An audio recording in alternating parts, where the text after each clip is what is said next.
പുതിയൊരു വീഡിയോ എപ്പിസോഡിലേക്ക് എല്ലാ മാന്യ പ്രേക്ഷകർക്കും സ്വാഗതം. ഇനി ഞാൻ നിങ്ങളുമായി പങ്കുവെക്കുന്ന അപ്ഡേറ്റ്, നാളെ നടക്കാൻ പോകുന്ന സ്മാക്ഡൗൺ എപ്പിസോഡിലേക്ക് വമ്പൻ അനൗൺസ്മെൻറ്റ് ഇപ്പോൾ WWE നടത്തിയിട്ടുണ്ട്. മറ്റൊന്നുമല്ല, ഫൈനൽ ബോസ് ദ റോക്കിൻ്റെ റിട്ടേൺ കൺഫേം ചെയ്തിട്ടുണ്ട്.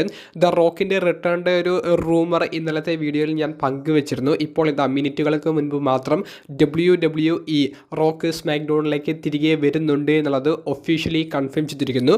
റോക്കിൻ്റെ ഭാഗത്ത് നിന്ന് കിടിലൻ സെഗ്മെൻറ്റ് നമുക്ക് പ്രതീക്ഷിക്കാവുന്നതാണ്. ഫൈനൽ ബോസ് ക്യാരക്ടറിൽ നിന്നുള്ള റോക്കിൻ്റെ തിരിച്ചുവരവ് റെസ്ൽമേനിയ 41 ഒരു മത്സരത്തിൻ്റെ സാധ്യതകൾ തുറന്നിടുന്നതായിരിക്കും എന്നുള്ളൊരു പ്രതീക്ഷയും നൽകുന്നുണ്ട്. ഇത് മാത്രമല്ല, നാളത്തെ സ്മാക്ഡൗൺ എപ്പിസോഡിൽ ഡ്രൂ മാക്കിൻറ്റയർ വേഴ്സസ് ജിമ്മി ഊസോ തമ്മിലുള്ള സിംഗിൾസ് മത്സരം കൺഫേം ചെയ്തിട്ടുണ്ട്. കൂടാതെ നിലവിലെ ടാഗ് ടീം ചാമ്പ്യന്മാരായ DIY പ്രിറ്റി ഡെഡ്ലി എന്ന് പറയുന്ന ടീമിനെതിരെ ടൈറ്റിൽ ഡിഫെൻഡ് ചെയ്യുന്ന ചാമ്പ്യൻഷിപ്പ് മത്സരവും കൺഫേം ചെയ്തിട്ടുണ്ട്.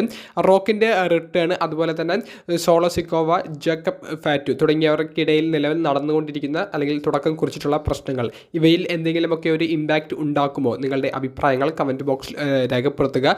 റോക്കിൻ്റെ തിരിച്ചുവരവ് റെസ്ൽമേനിയ 41 ഒരു മത്സരത്തിലേക്ക് നയിക്കുമോ? അതിനെക്കുറിച്ചിട്ടുള്ള പ്രതികരണവും കമൻറ്റ് ബോക്സിൽ രേഖപ്പെടുത്തുക. അപ്പോൾ അടുത്തൊരു വീഡിയോയുമായി കാണുന്നത് വരെ ബൈ.